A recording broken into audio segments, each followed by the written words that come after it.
Papakita ko sa inyo yung pinakamasarap na tsokolate sa buong mundo. Matindi mga kalabarkado. Ang lapon po dito. May tulingan din sila. Yung presyo ng bigas nila.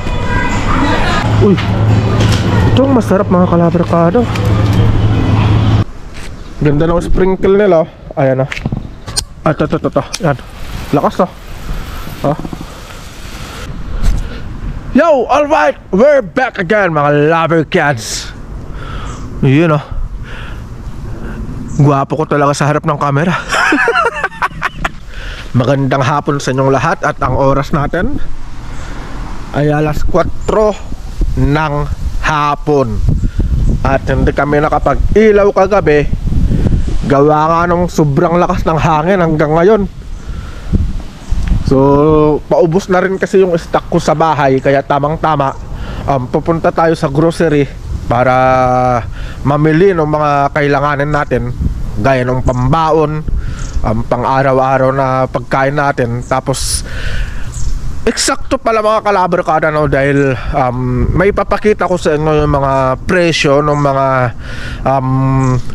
bilihin dyan sa pinag-groceryhan namin. So, ngayon, titignan natin kung presyong ginto ba talaga yung mga bilihin ngayon dyan. Kasi sabi nila, yung mga pumunta dun sa baba kanina, yung mga katropa natin dyan sa bahay, nagtaasan daw yung mga presyo ng mga bilihin dyan sa baba. So yun, titignan natin. So let's go.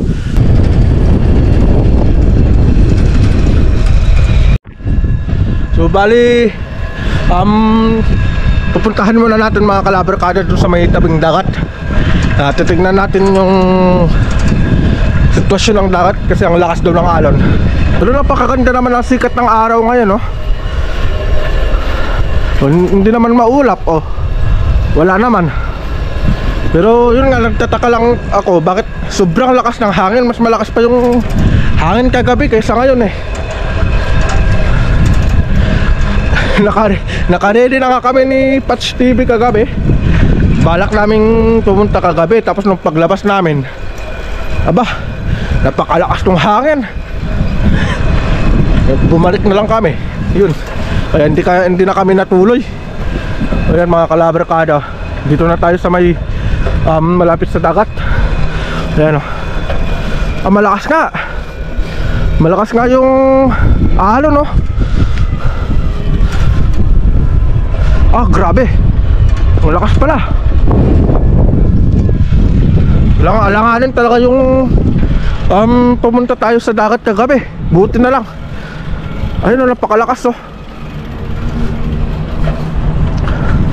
Hindi nyo lang basta-basta napapansin yung alon. Gawa nga nung yung camera na gamit kasi natin ng GoPro.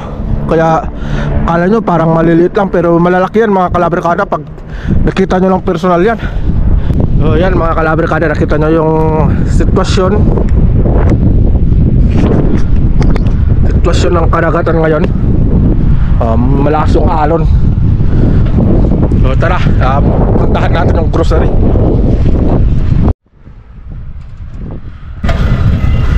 So ito na yung groceryhan mga kalabarkada.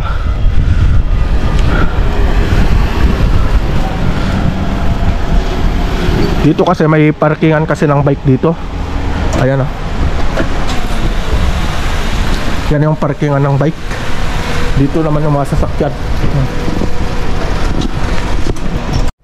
So andito na tayo mga kalabarkada, no? Bali, magsuot lang tayo ng face mask para sa safety natin. Kuha lang tayo ng basket.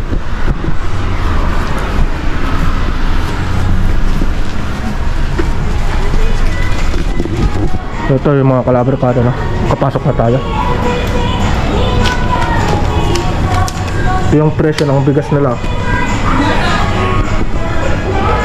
Bali 10 kilong bigas. Ito yung presyo.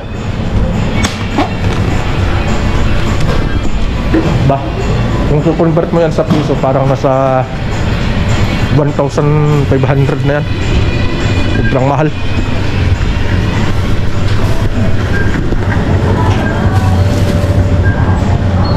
Kaya kung nag-grocery kami, kung saan-saan kami nakakarating para lang makapunta sa murang bilihan, nahanap namin kung saan yung mura, huwag yung sa mapapamura ka.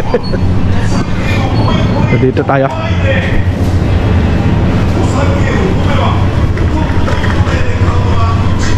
Dito tayo sa may presyo ng bilihan ng manok.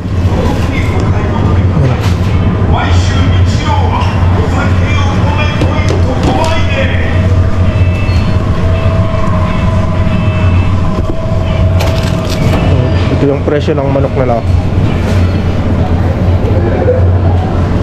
Bali 800 plus tax is 164.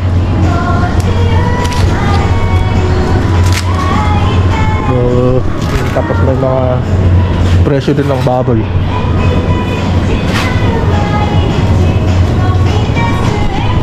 Ito yung mga baboy nila.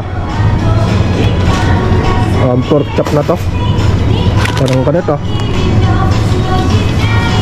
481 plus tax. Mayroon siyang 519. So ito yung mga presyo.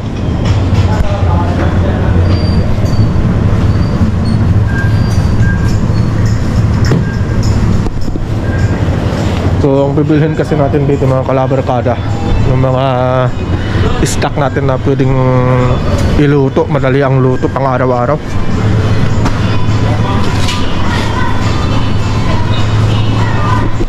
Uy, ito ang masarap mga kalabarkada. Ito yung masarap na pang sabawan, ulo ng isda. Sarap nito pang tinola. Ayan, 250 yung presyo. Sarap nito. Tapos mga ganito, ayan, yung mga pinagkunan na nila ng ginawang sashimi. Bali bumibili tayo ng ganito. So ito mga kalabarkada. At puta, matindi mga kalabarkada, ang laking pugito. Ang laki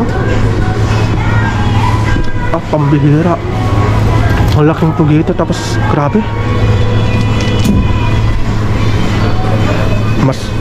mas mahal pa sa bigas yung presyo ng pugita. Grabe, ang laki.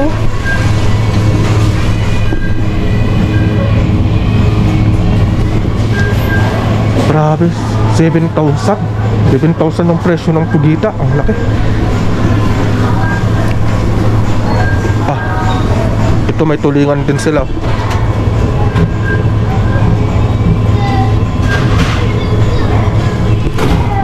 Well, 1,500 yung presyo ng tulingan. Ang laki. Kukuha pala tayo nito.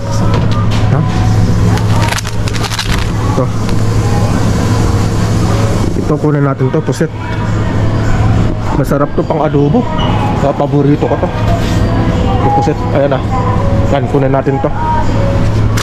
Grabe, nagulat ako sa presyo ng pugita. 7,000. Mas mahal pa sa presyo ng bigas.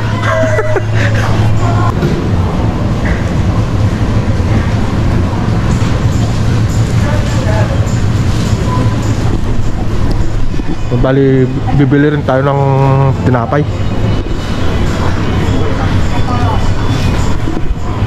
Ito yung mga tinapay nila.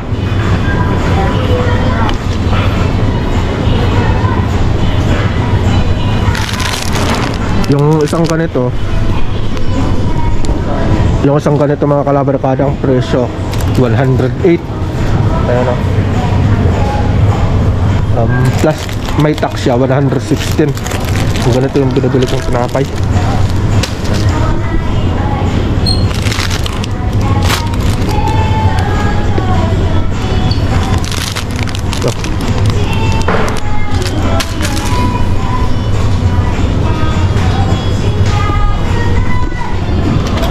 So yun na mga kalabarkada.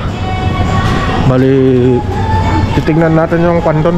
Yung may isang bibilhin kasi ako dito. Bali, bibili kasi ako ng mga tsokolate.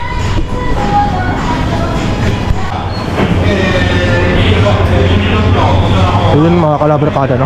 Totoo nga yung sabi nila, nagtaasan na yung presyo ng itlog. Yan yung presyo ng itlog, oh. Yan.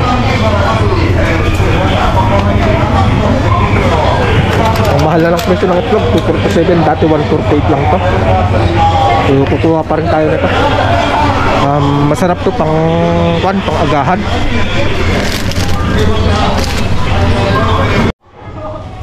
So ito yung mga tsokolate na bibilihin natin mga kalabarkada, no? Ito yung yan, chocolate gold. Tapos ito yung almond chocolate. Masarap to. Ito yung madalas kong binibili kasi masarap itong mga kalabarkada. Kuha tayo ng 5. So wala nga yung hinahanap nating tsokolate na yung paborito ni Mrs. Ganyan lang yung mga tsokolate ngayon dito.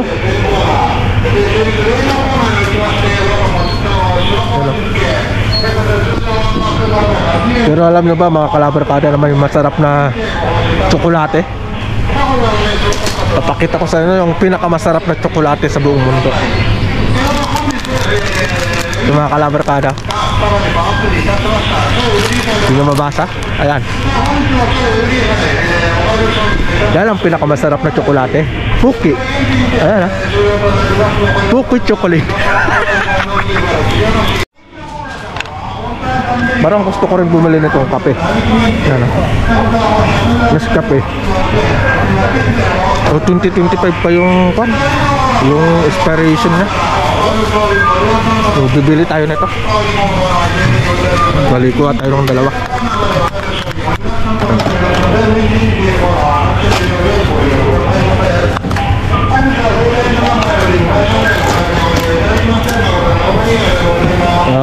Mahilig din kasi ako magkape.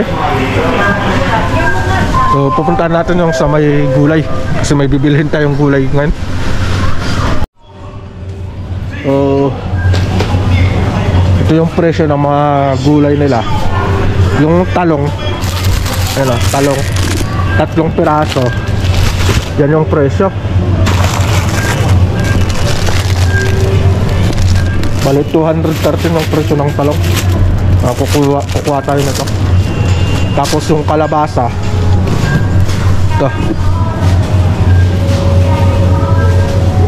bali 270 yung presyo ng kalabasa. Lahat nahiwa na yan. Hindi pa yan buo, nahiwa na rin yan. Pero kukuha pa rin tayo yan. Tapos kukuha rin tayo ng saging. Mahilig kasi akong kumain ng saging eh. Tingnan nyo naman kung gaano ka mahal yung presyo ng saging ngayon. Ito yung dole, parang sa Pilipinas yata to eh. Ito yung presyo ng dole banana. Ayan, 198. So ganun ka yung presyo ng saging. Meron din naman 168 yung presyo ng saging. Kaso mas masarap nga itong dole. Kumuha tayo na to.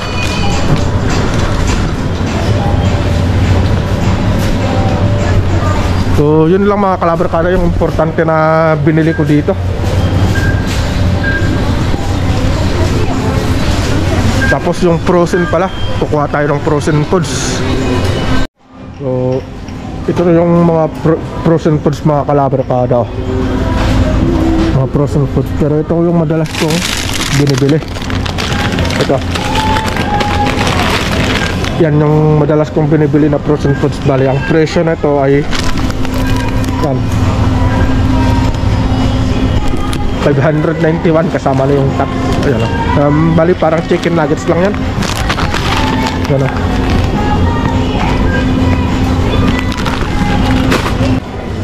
Ano, ito may poras tipo na guys na.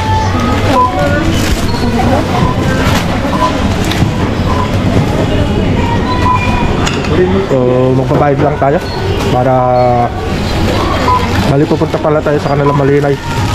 Mag-upload tayo ng video.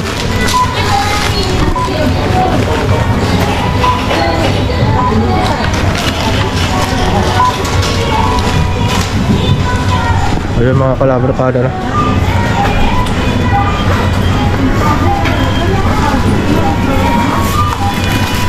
Bayad tayo.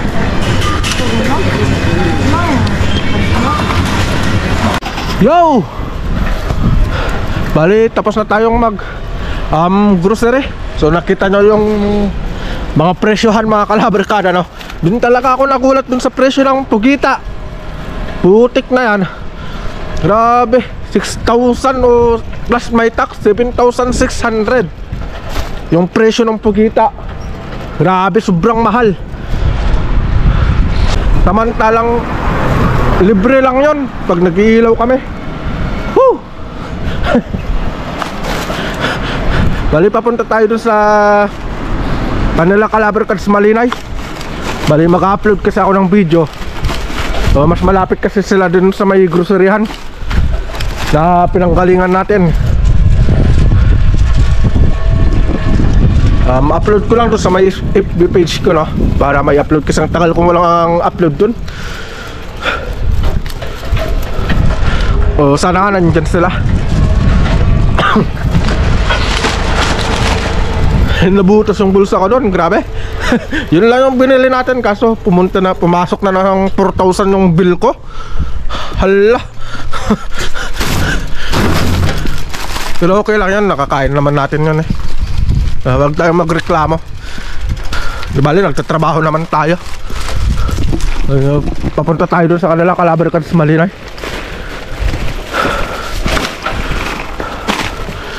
Ay, sarap nung pan eh. Sarap sana yun, yung pugita na yun, yung malaki. Ang sarap nun pang mga kalabarkada, yung pang kilawin. May technique kasi sila kung paano iluto yun na hindi siya makunat. Ito na yung bahay nila Calabar-Cads Malinay, no? Upload lang tayo. Andyan sila, andyan yung mga bike nila eh.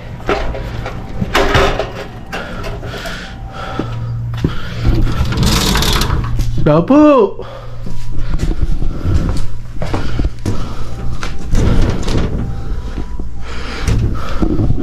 Parang tulog sila.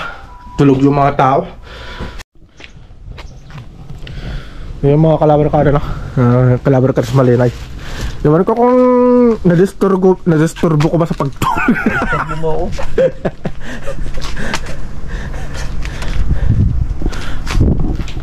Mga Calabar-Cada, bali magtatanim na siya sa hacienda niya.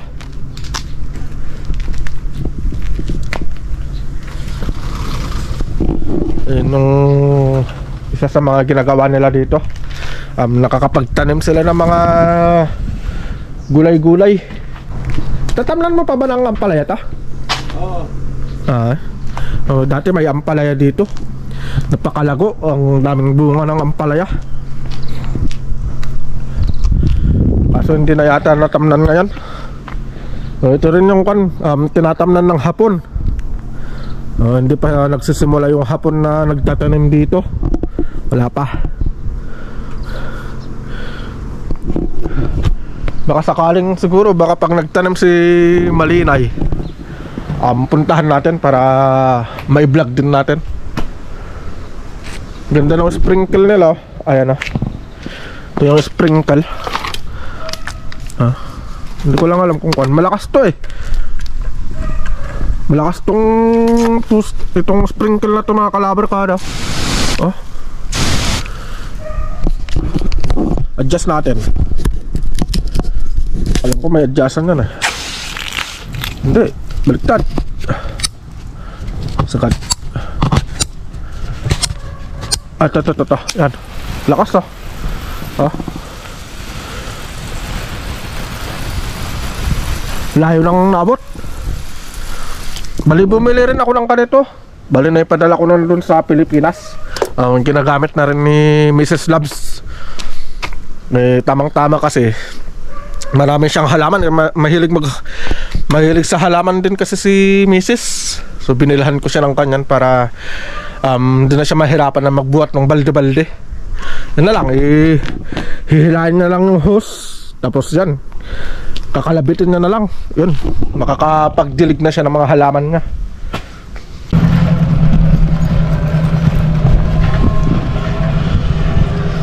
So yun mga kalabarkada, bali tapos na tayo mag grocery.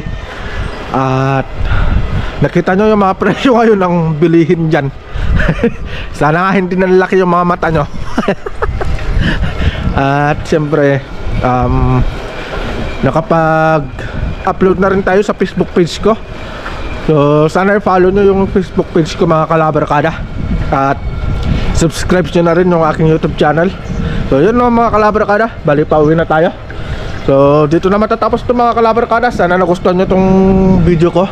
So ingat, God bless, at lagi po nating tatandaan, alright, God is good all the time. So see you sa next na vlog natin. Bye bye.